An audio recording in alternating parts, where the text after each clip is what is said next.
नमस्कार सभी को। आशा करते हैं आप सभी अच्छे होंगे। आज सुनिए नारद भगवान और कृष्ण भगवान की कहानी। बड़ी ध्यान से सुनना कि भगवान अपने भक्तों को कैसे रास्ता दिखाते हैं, अपनी माया को कैसे रचते हैं। तो आगे हम इस कहानी में जानेंगे, तो कहानी की लास्ट तक बने रहें। एक बार नारद जी भगवान श्री कृष्ण से पूछते हैं, भगवान मैं आपसे कुछ पूछना चाहता हूँ। तो भगवान जी कहते हैं, पूछो, क्या पूछना है। तो नारद जी कहते हैं कि आपकी माया क्या है, आप हमें अपनी माया के बारे में बताएं। क्योंकि नारद जी को कुछ अभिमान भी था कि उससे बढ़कर पृथ्वी पर कोई भगवान कृष्ण का भगत नहीं है। उनका व्यवहार भी ऐसे ही बदलता जा रहा था कि भगवान के गुणों का करते करते अपनी सेवा का भी गुणगान करने लगे। और भगवान से ये बात छुपी नहीं रहती। उन्हें तुरंत इस बात का पता चल गया था कि वे अपने भगत का कैसे भला कर सकते हैं। तो भगवान ने कहा कि नारद जी ठीक है, लेकिन इस पर हम फिर कभी बात करेंगे। चलो पहले कहीं घूमने चलते हैं। तो नारद जी और श्री कृष्ण भगवान घूमने के लिए चलते हैं दोनों, और बीचों बीच एक जंगल के में पहुंच जाते हैं। जंगल में पहुंचने के बाद भगवान कृष्ण साथ में थे। अचानक कृष्ण जी एक वृक्ष के नीचे बैठ जाते हैं और बोले, भाई नारद जी हम तो थक गए, प्यास भी लगी है, कहीं से पानी मिल जाए तो लेके आओ, हमसे तो प्यास के मारे चला ही नहीं जा रहा, हमारा गला सूख रहा है। यह सुनकर नारद जी तुरंत बोले कि भगवान हमारे होते हुए आप कैसे प्यासे रहेंगे। वे बोले, भगवान आप बैठिए वृक्ष की छाया में और प्रतीक्षा करिए, मैं अभी दौड़ के पानी लाता हूँ। उनके जाते ही भगवान मुस्कुराए और अपनी माया को नारद जी को सत्य के मार्ग पर लाने का आदेश दे दिया। माया शुरू हो गई। नारद जी थोड़ी ही दूर गए होंगे कि उन्हें एक गांव दिखाई पड़ा, जिसके बाहर कुएं पर कुछ युवा स्त्रियां पानी भर रही थी। कुएं के पास जब वे पहुंचे तो एक कन्या को देखकर अपनी सुध बुध खो बैठे, बस उसे ही निहारने लगे। वह ये भूल गए कि भगवान के लिए पानी लेने आए थे। कन्या भी नारद जी की भावना समझ गई। वह जल्दी जल्दी जल से घड़ा भरकर अपनी सहेलियों के पीछे छोड़कर वो आगे चली गई। नारद जी भी उनके पीछे पीछे हो लिए। कन्या तो घर के अंदर चली गई, लेकिन नारद जी ने दरवाजे पर खड़े होकर नारायण नारायण का अलख जगाया। तो लड़की के पिता नारायण का नाम सुनकर बाहर आए। उसने नारद जी को तुरंत पहचान लिया। अत्यंत विनम्रता से और आदर के साथ वह नारद जी को अपने घर के अंदर ले गए और उनके हाथ पैर धोए, स्वच्छ आसन पर बिठाया तथा उनकी सेवा सत्कार में कोई कमी नहीं छोड़ी। उनके आगमन में अपने को धन्य बताते हुए उनके पिता ने अपने योग्य सेवा के लिए आग्रह किया। नारद जी बोले, आपके घर में जो आपकी कन्या जल का घड़ा लेकर आई है, अभी अभी उनसे विवाह करना चाहता हूँ। नारद जी की बात सुनकर उनके पिता एकदम चकित रह गए, लेकिन उसे प्रसन्नता भी हुई कि मेरी कन्या एक ऐसे महान योगी तथा संत के पास जाएगी। उसने स्वीकृति प्रदान कर दी और नारद जी को अपने ही घर में रख लिया। 2-4 दिन के बाद शुभ मुहूर्त में उसने अपनी कन्या का विवाह नारद जी के साथ कर दिया तथा उन्हें गांव में ही इतनी धरती का टुकड़ा दे दिया कि खेती करके वे आराम से अपना और अपने परिवार का पेट भर सके। अब नारद जी की वीणा एक खूंटी पर टंगी रहती, जिसकी ओर उनका ध्यान कभी कभी बहुत कम जाता था। अपनी पत्नी के आगे नारायण को वे सब कुछ भूल चुके थे।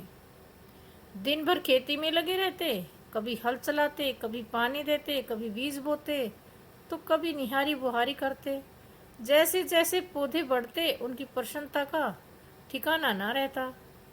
फसलें हर साल पकती कटती, कोठे भर अनाज से जाते थे। उनके माने जाने लगे। वर्ष दर वर्ष बीतते चले गए और नारद जी की गृहस्थी भी बढ़ती चली गई। 3-4 लड़के लड़कियां भी हो गए। अब नारद जी को एक क्षण भी फुर्सत नहीं मिलती थी। वे हर समय बच्चों के पालन पोषण तथा पढ़ाई लिखाई में लगे रहते अथवा खेत के काम करते रहते। अचानक एक बार तेज बारिश हुई, जिसने कि कई दिनों तक बंद होने का नाम ही नहीं लिया। बादलों की गरज और बिजली की कड़क ने सबके मन में भय उत्पन्न कर दिया। मूसलाधार वर्षा ने गांव के पास में बहने वाली नदी में बाढ़ की स्थिति पैदा कर दी।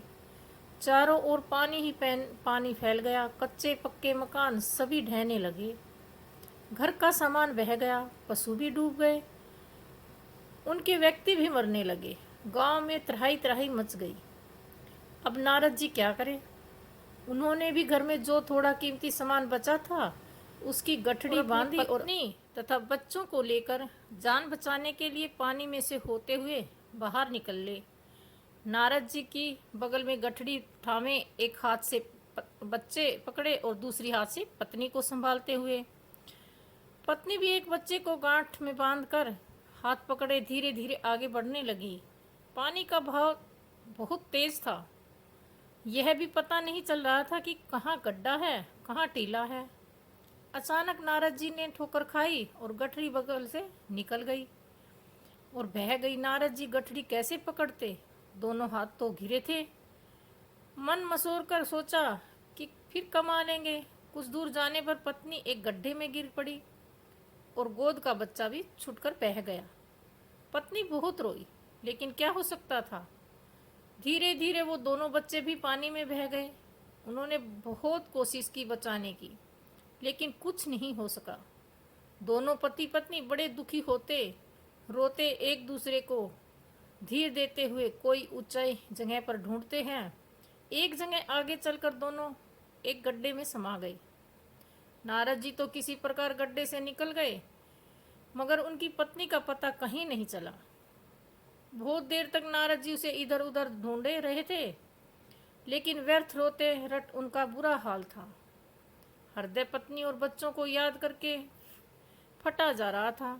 उनकी तो सारी गृहस्थी उजड़ गई।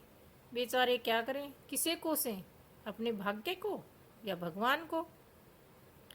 भगवान का ध्यान आते ही नारद जी के मस्तिष्क में एक प्रकाश फैल गया और पुरानी सारी बातें याद आ गई। वे किसके लिए आए थे और कहाँ गए थे। ओहो, फिर सोचते हैं, ओहो, भगवान श्री कृष्ण तो उनकी प्रतीक्षा कर रहे होंगे। वे तो उनके लिए जल लेने आए थे और यह गृहस्थी बसा कर बैठ गए। वर्षों बीत गए गृहस्थी को बसने में और फिर उसे नष्ट होने में। क्या भगवान अब भी मेरी प्रतीक्षा में उसी पेड़ के नीचे बैठे होंगे?